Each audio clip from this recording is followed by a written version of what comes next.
नमस्ते, जय हिंद और स्वागत है आपका इस बहुत ही खास पेशकश में। न्यूज 18 नेटवर्क को 29 और 30 मार्च को होने वाले Poonawalla Fincorp rising India summit की घोषणा करते हुए गर्व हो रहा है। राइजिंग इंडिया न्यूज 18 नेटवर्क का फ्लैगशिप समिट 3 साल बाद वापसी कर रहा है। द राइजिंग इंडिया समिट ने हमेशा भारत के विकास की कहानी पर फोकस किया है। इस साल हम पहले से भी बड़े और बेहतर तरीके से वापसी कर रहे हैं। न्यूज 18 नेटवर्क के सबसे बड़े प्लेटफॉर्म पर आइए हमारे भारत के रियल हीरोज को सम्मानित करें और उनसे प्रेरणा लें। ऐसे रियल हीरोज जो एक बेहतर भारत के लिए निस्वार्थ भाव से मेहनत कर रहे हैं, ऐसे लोग जो मानवता को खुद से पहले रखते हैं। Poonawalla Fincorp rising India real heroes उन लोगों पर फोकस करेगा जिन्होंने अपने देश को गौरवान्वित किया है। राइजिंग इंडिया हमेशा अचीवर्स, परफॉर्मर्स, चेंज मेकर्स को एक साथ एक मंच पर लाता है, लेकिन इस बार ये हीरोज ग्रास रूट से, धरातल से आते हैं। पिछले 3 वर्षों ने भारत को महत्वपूर्ण चुनौतियों से गुजरते हुए देखा है। महामारी ने हमें चोट पहुंचाई, लेकिन हम पहले से और ज्यादा मजबूत होकर निकले हैं। एक राष्ट्र के रूप में हमने न केवल अपनी कमर कसी और स्वास्थ्य ढांचे को बेहतरी के लिए जरूरी कदम उठाए, बल्कि मुश्किल में फंसे दूसरे देशों की मदद भी की। पिछले 3 वर्षों में हम एक राष्ट्र के रूप में उभरे हैं। हमने आत्मनिर्भर होने की जरूरत को महसूस किया है। प्रधानमंत्री नरेंद्र मोदी जी ने हमें पंच प्राण का मूल मंत्र दिया है। हमने टेस्टिंग किट्स, पीपीईज, वैक्सीन्स और ऑक्सीजन प्लांट खुद ही बनाए, हमारी जरूरतों की पूर्ति खुद की। हमने महसूस किया कि 140 करोड़ लोगों की सामूहिक शक्ति कुछ भी हासिल कर सकती है। India is rising and rising fast. Poonawalla Fincorp rising India real heroes Bharat के विकास और उन लोगों को सम्मानित करता है जो इस विकास की कहानी के नट्स और बोल्ट्स हैं, जो हमें 2047 तक एक विकसित राष्ट्र बनने की शक्ति देंगे। हम पूनावाला समूह को हमारे साथ साझेदारी करने के लिए दिल से धन्यवाद देते हैं। Poonawalla Fincorp rising India real heroes के इस एडिशन में हम कुछ आम पर बेहद असाधारण लोगों की कहानियों के साथ साथ उनके असामान्य उपलब्धियों को भी आपके सामने ला रहे हैं।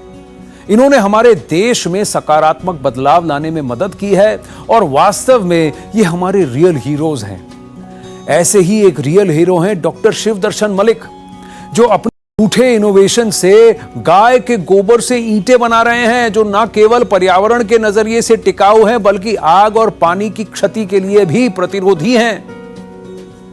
जैसे जैसे हम एक स्थायी भविष्य की ओर बढ़ रहे हैं, डॉक्टर शिव जैसे दूरदर्शी हमारा नेतृत्व कर रहे हैं। आइए इस प्रेरक कहानी पर एक नजर डालते हैं। ईंट, सीमेंट या कंक्रीट से बने मकान तो सबने देखे हैं, लेकिन अब पश्चिमी राजस्थान के रेगिस्तान में गाय के गोबर से ईंट बनाई जा रही है, जो अब मकान के निर्माण में इस्तेमाल होती है।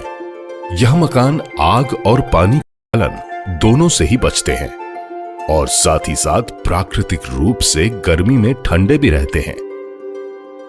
और यह सब करके दिखा रहे हैं केमिस्ट्री के प्रोफेसर शिव दर्शन मलिक। विश्व के अंदर ये जबरदस्त तरीके से ग्लोबल वार्मिंग, ये परिवर्तन मौसम का हो रहा है, इसको रोका कैसे जाए। कार्बन नेगेटिव जो टेक्नोलॉजीज हैं वो हमें आगे बढ़ानी पड़ेंगी। आज जब हम मकान बनाते हैं या हमारी जितनी भी फैक्ट्रियां हैं, सभी कार्बन ही तो छोड़ रही हैं। लेकिन एक तकनीक ऐसी भी है जो हमारे बुजुर्गों ने काफ़ी पहले बना ली थी। आज की जो मेरा केमिस्ट्री का है उसको मैंने उसमें मिला के, पुरातन विज्ञान में मिला के, तब ये एक नई खोज की और नई दिशा शुरू की जिसका नाम है गोक्रीट। हमारे भविष्य की मांग है प्रकृति की ओर लौटना और पर्यावरण संतुलन को बनाए रखना, और प्रोफेसर शिव दर्शन जैसे लोग ही इस राह पर हमारा मार्गदर्शन कर सकते हैं और कर रहे हैं।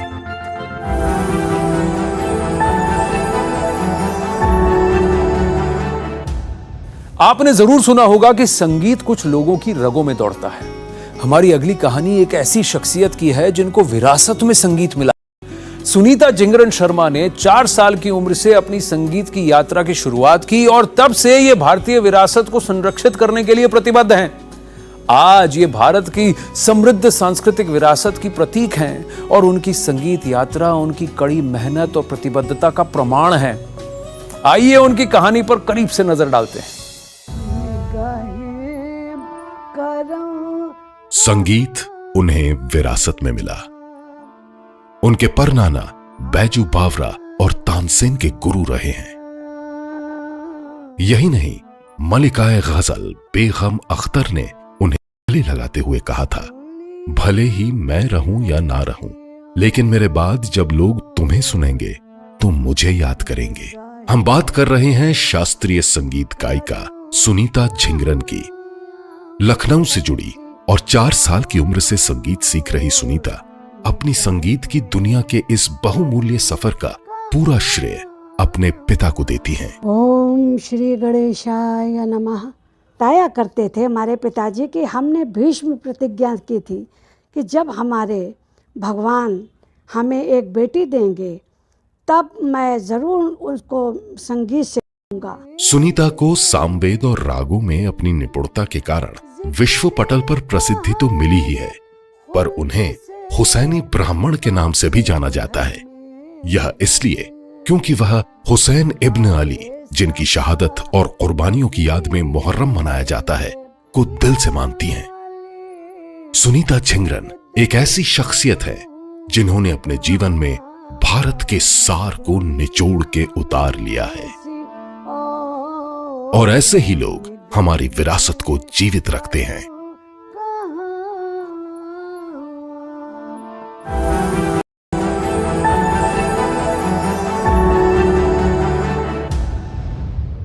हमारे अगले रियल हीरो हैं इंद्रपाल सिंह बत्रा, जो वाराणसी बनारस के गौरैया संरक्षणवादी हैं, जिन्होंने अपना जीवन गौरैया संरक्षण के लिए समर्पित किया है। अपने घर में ही 150 से ज्यादा गौरैयों के साथ इंद्रपाल सिंह बत्रा अपने मिशन के लिए प्रतिबद्ध हैं।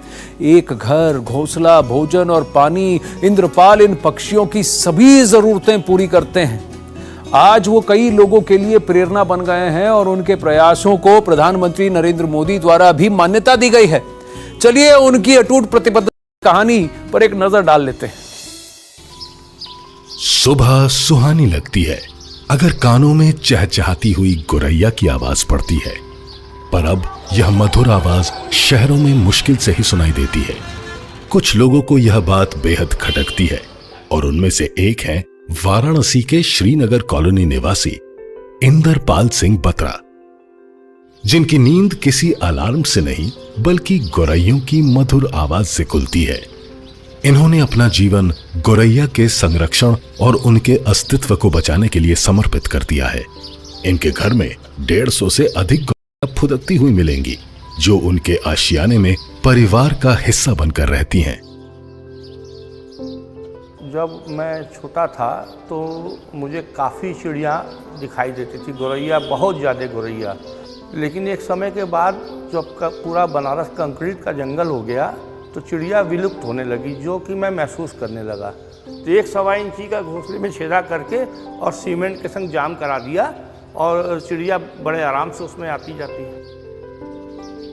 सिर्फ बत्रा जी ही नहीं बल्कि उनका संपूर्ण परिवार पक्षियों के साथ समय बिताता है और उनके संग खूब खेलता है। इस घरौंदे में पक्षियों के लिए संपूर्ण व्यवस्था है।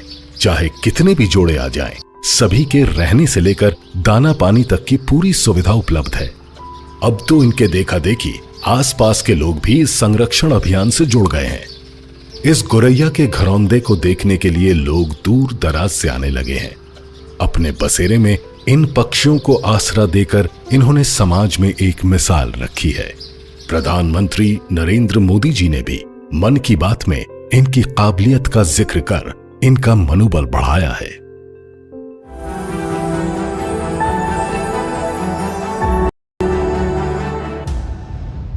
एक तरफ जहां जंगल तेजी से कम हो रहे हैं, वहीं झारखंड में महिलाओं की एक जनजाति इस समस्या के खिलाफ मजबूती से खड़ी है।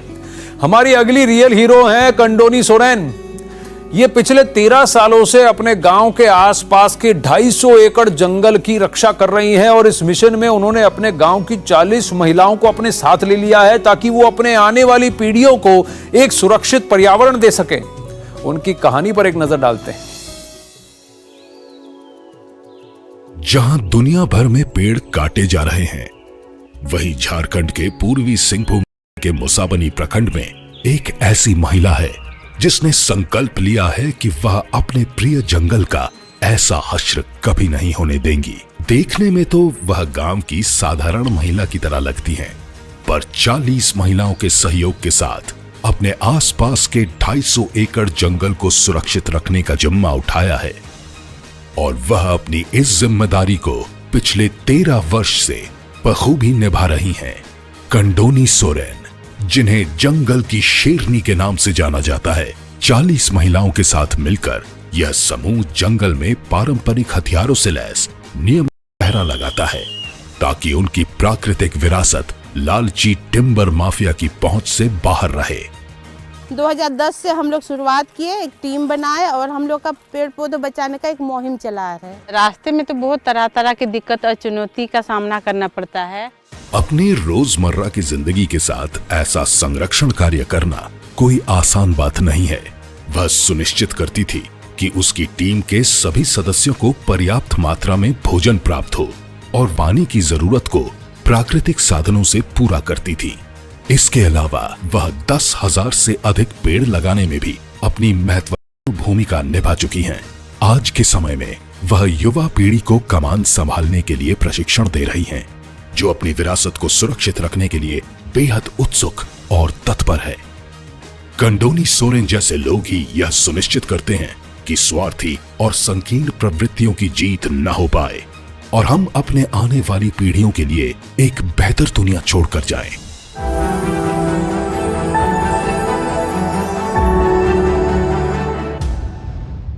वक्त हो चला एक छोटे से ब्रेक का। देखते रहिए हमारे साथ रियल हीरोज की प्रेरणा देने वाली कहानियां Poonawalla Fincorp rising India curtain raiser पर। Stay with us. Poonawalla Fincorp rising India के कर्टन रेजर में आपका एक बार फिर से स्वागत है, जहां हम आपके लिए वास्तविक लोगों की कहानियां लेकर आ रहे हैं। ऐसे लोगों की कहानियां जो एक बेहतर भारत के लिए निस्वार्थ भाव से मेहनत कर रहे हैं। हमारी अगली कहानी डिजिटल इंडिया की ताकत को दिखाती है। छत्तीसगढ़ का एक छोटा गांव जो कभी इंटरनेट से अनजान था, अब 1000 यूट्यूबर्स का घर है। हमारे रियल हीरो गुलाब सिंह यदू के विजन के सहारे गांव कंटेंट क्रिएटर्स का केंद्र बन गया है और बढ़ती डिजिटल क्रांति में योगदान दे रहा है। गुलाब यदू की कड़ी मेहनत और उनके विजन ने उनके गांव को रचनात्मकता और नवाचार के केंद्र में ले आया है। यह कहानी इस बात का एक अनोखा उदाहरण है कि जब लोगों को सही संसाधनों तक पहुंच दी जाती है और उनकी क्षमता का एहसास कराने तक के लिए उनको सशक्त किया जाता है, तो हर चीज संभव होती है। आइए इनकी कहानी पर नजर डालते हैं। राइजिंग इंडिया में बड़ी नायाब कहानियां हैं। एक ऐसी ही कहानी है छत्तीसगढ़ के तुलसी गांव की, जहां 3000 की आबादी के गांव में 1000 यूट्यूबर हैं। जब भी आप अपनी नजर इस गांव की तरफ उठाओगे, आपको कोई कंटेंट बनाता दिखेगा। जहां इंटरनेट का नाम लोगों ने सुना ना हो, वहां यह होना आसान बात नहीं है। लेकिन अगर गुलाब यादव आपके साथ हो, तो यह नामुमकिन भी नहीं है। गाँव की 2-4 बनावा पिक्चर तुम क्या करते कैसे कर पूछो, बोले भैया पिक्चर बनावा था। फिर धीरे धीरे फिर समझ में इसे भाई जगह पैसा की व्यवस्था करना, गाड़ी की व्यवस्था करना, ये मतलब तन मन धन से प्लेटफॉर्म दे के मतलब हर क्षेत्र सपोर्ट करके आज गांव में हर एक आदमी कोई उम्र के मतलब लिहाज नहीं, सब उम्र और सब गांव का आदमी में है। आज यूट्यूब में काम करते भाई पिक्चर बहुत बढ़िया है, एक से गाँव हो तो आगे जाते भाई नाम हो गाँव के। इनकी दूरदर्शिता के कारण ही आज इस गांव ने एक नेशनल अवार्ड जीता है और उसी के साथ यहाँ के निवासियों ने एक नया आय का रास्ता भी ढूंढ लिया।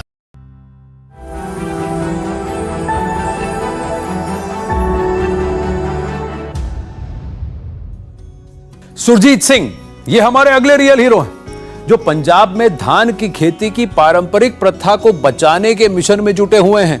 पुरानी तकनीक में पानी की कमी एक बहुत बड़ा खतरा है। सुरजीत ने पानी के प्रयोग को कम करने और उत्पादकता में बढ़ावा देने के लिए एक क्रांतिकारी तरीका विकसित किया है। फतेहपुर साहिब के इस दूरदर्शी किसान की ये प्रेरक कहानी हमारी अगली कहानी। पंजाब में धान की खेती एक पुरानी प्रक्रिया है, लेकिन पानी की कमी के चलते अब यह खतरे में आ गई है। पर यहाँ पर सुरजीत सिंह जैसे लोग भी हैं जो इस समस्या को समझते हैं और उसका समाधान ढूंढने के लिए प्रतिबद्ध हैं। मैं ये सोचदा कि दुनिया का कोई भी काम असंभव नहीं हुंदा जे बंदे दी सोच ठीक होवे।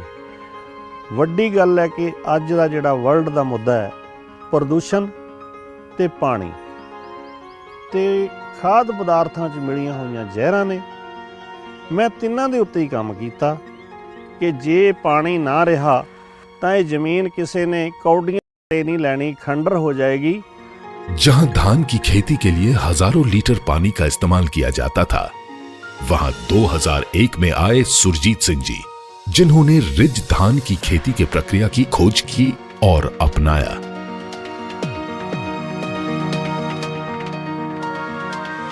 उनके देखा देखी फतेहगढ़ साहिब जिले के बाकी किसान भी इसी राह पर चल पड़े। सुरजीत सिंह की इस पहल की सराहना करते हुए उन्हें प्रधानमंत्री श्री नरेंद्र मोदी द्वारा कृषि कर्मण अवार्ड से भी सम्मानित किया गया है।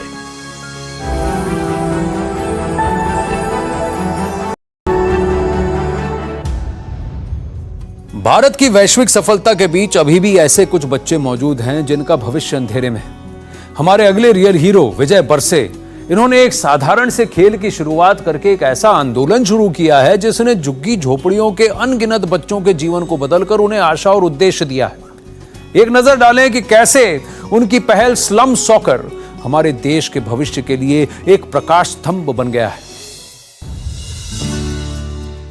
आज जब इंडिया राइज कर रहा है और विश्व पटल पर अपना नाम रोशन कर रहा है, कुछ ऐसे भी हैं जो पीछे छूटते जा रहे हैं। आज झुग्गियों के कुछ बच्चे अवैधिक कार्यों में घुस रहे हैं, जिनका रास्ता केवल जेल, अस्पताल या शमशान की तरफ जाता है। ज्यादातर लोग इसको देख के अनदेखा कर देते हैं, लेकिन जब विजय बरसे जैसे हीरो को ऐसी समस्या दिखती है तो वह उसका हल ढूंढने में लग जाते हैं। हर बच्चा इस इंतजार में रहता था कि जो बस आई है, ये बस से जो पैसेंजर उतरे हैं, इनका ध्यान कहाँ हटता है। इनका ध्यान हटा और ये उनकी बैग गायब। लेकिन मैंने इन्हीं बच्चों को एक दिन बारिश के साथ प्लास्टिक की फूटी बकेट को किक करते हुए देखा। विजय ने उन बच्चों को एक फुटबॉल दी और उनको अपने साथ खेलने के लिए बुलाया, लेकिन बच्चों में फिर भी झिझक थी, तो उन्होंने केवल झुग्गियों के बच्चों के लिए एक टूर्नामेंट आयोजित किया।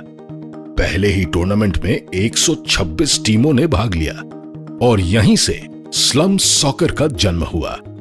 आज हम जहाँ खड़े हैं ये ऊंचाई है, टॉप, और इसके बिल्कुल नीचे अगर सोचेंगे तो कीचड़ का काला मैदान और उसके ऊपर नंगे छितड़े में खेलने वाले बच्चे, ये उसकी शुरुआत है। विजय यह समझ गए थे कि अगर बच्चों को असामाजिक और अवैध गतिविधियों से दूर रखना है तो उन्हें व्यस्त रखना होगा और एक लक्ष्य की ओर केंद्रित करना होगा। विजय बरसे एक सच्चे हीरो हैं जो यह सुनिश्चित करते हैं कि हमारे देश का भविष्य बरकरार रहे।